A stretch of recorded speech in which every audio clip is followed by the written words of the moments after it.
तो यहाँ पर लेकर आ गए हैं क्लास 12th बायोलॉजी के 50 इम्पॉर्टेंट क्वेश्चन। जी हाँ बच्चों, यदि इतना क्वेश्चन आप पढ़कर जाते हो तो क्लास 12th बायोलॉजी में आपका एक भी प्रश्न नहीं छूटेगा।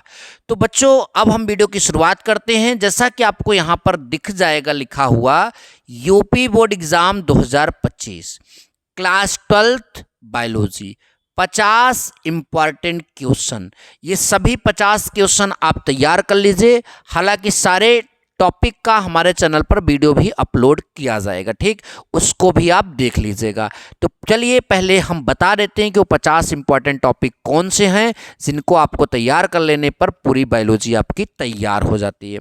बच्चों पहला हम लोगों का है यहाँ पर है एक प्रारूपी आवृतबीजी बीजांड के भागों का विवरण दिखाते हुए एक स्पष्ट एवं साफ सुथरा नामांकित चित्र बनाइए। यानी एक प्रारूपी आवृतबीजी जो बीजांड होता है उसका विवरण दिखाते हुए उसमें कौन चीज़ क्या है ये सब दिखाते हुए एक स्पष्ट यानी साफ साफ दिखे, स्पष्ट जिसमें सबको समझ में आए और साफ सुथरा नामांकित चित्र बनाइए और इसके बारे में आप बातें भी तैयार कर लीजिए। दूसरा प्रश्न आपका है द्विनिषेचन के पश्चात किसी आवृतबीजी पौधों के बीजांड में होने वाले परिवर्तनों का उल्लेख कीजिए। यानी उसके बीजांड में जो परिवर्तन होते हैं उसका उल्लेख कीजिए। बच्चों अगला प्रश्न हम लोगों का आने वाला है सेब को आभासी फल क्यों कहते हैं। जो आपका सेब होता है उसको आभासी फल क्यों कहा जाता है। चौथा प्रश्न आपका बनेगा भ्रूणकोश तथा भ्रूणपोष में अंतर। भ्रूणकोश तथा भ्रूणपोष में अंतर। पांचवा प्रश्न बनेगा असंगजनता तथा अनिषेक फलन में अंतर। असंगजनता तथा अनिषेक फलन में अंतर। छठा प्रश्न आपका बनेगा परागण किसे कहते हैं, इसके प्रमुख प्रकारों का वर्णन कीजिए। परागण किसे कहते हैं, इसके प्रमुख प्रकारों का वर्णन कीजिए। अगला बच्चों द्विनिषेचन या दोहरा निषेचन आपसे पूछा जाएगा। लघु बीजाणुजनक पर टिप्पणी लिखने के लिए आ सकता है। आवृतबीजी पुष्प की संरचना के बारे में पूछा जा सकता है। भ्रूणकोश और इसके प्रकार के बारे में। देखो वहां पर भ्रूणकोश और भ्रूणपोष में अंतर, यहाँ पर भ्रूणकोश के प्रकार और यहाँ भ्रूणपोष भी आप लोग पढ़ लीजिएगा, ठीक। एक भ्रूणकोश होता है, एक भ्रूणपोष होता है, पूरा पढ़िएगा इन दोनों के बारे में क्योंकि बहुत इंपॉर्टेंट है, बहुत बार पूछा गया है।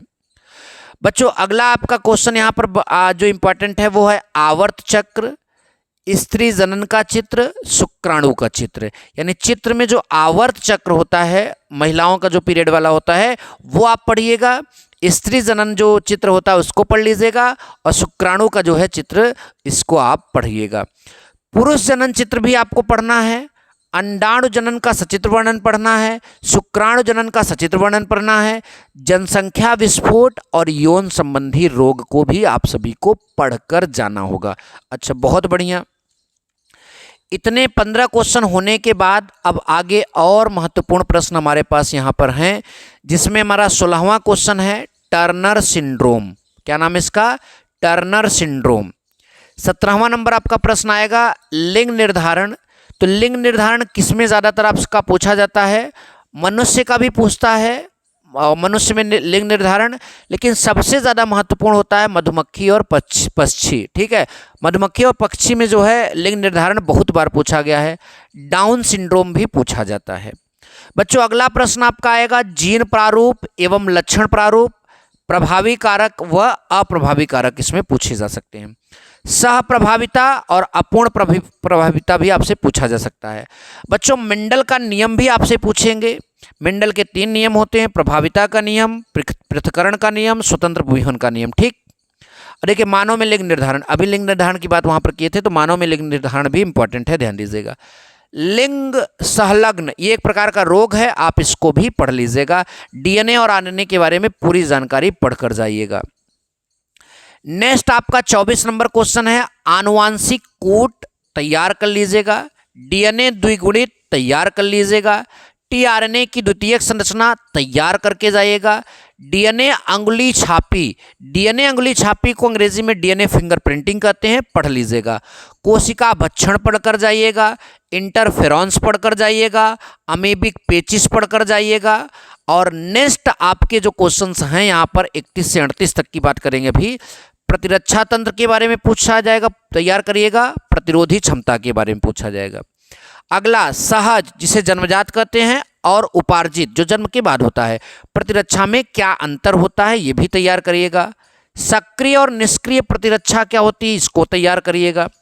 टीकाकरण पर टिप्पणी तैयार करिएगा। कैंसर, कारण, रोकथाम और बचाव के बारे में भी पढ़कर जाइएगा। देखिए यहाँ पर आगे है एस्केरियासिस, मलेरिया, डेंगू, चिकनगुनिया, फाइलेरिएसिस, इसको भी आप लोग पढ़कर जाइएगा। अगला नशीली दवाएं पढ़िएगा। और आगे है आपका बायोगैस, जैव प्रौद्योगिकी, सूक्ष्म जीवों का औद्योगिक उपयोग। क्या यहाँ पर लिखा है, फिर से देखिए, बायोगैस, जैव प्रौद्योगिकी, सूक्ष्म जीवों का औद्योगिक उपयोग। ठीक, अब इसके बाद हमारे पास 12 प्रश्न और बचते हैं। उन 12 प्रश्नों को भी आप सभी लोग तैयार करके जाएंगे।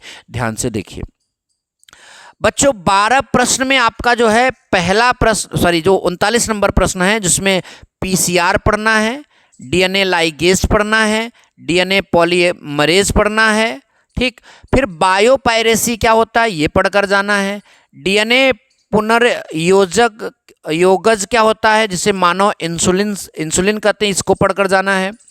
अगला है सहोपकारिता, परजीविता, सहभोजिता, सहजीवन, ये भी पढ़कर जाने हैं। अगला जीन चिकित्सा।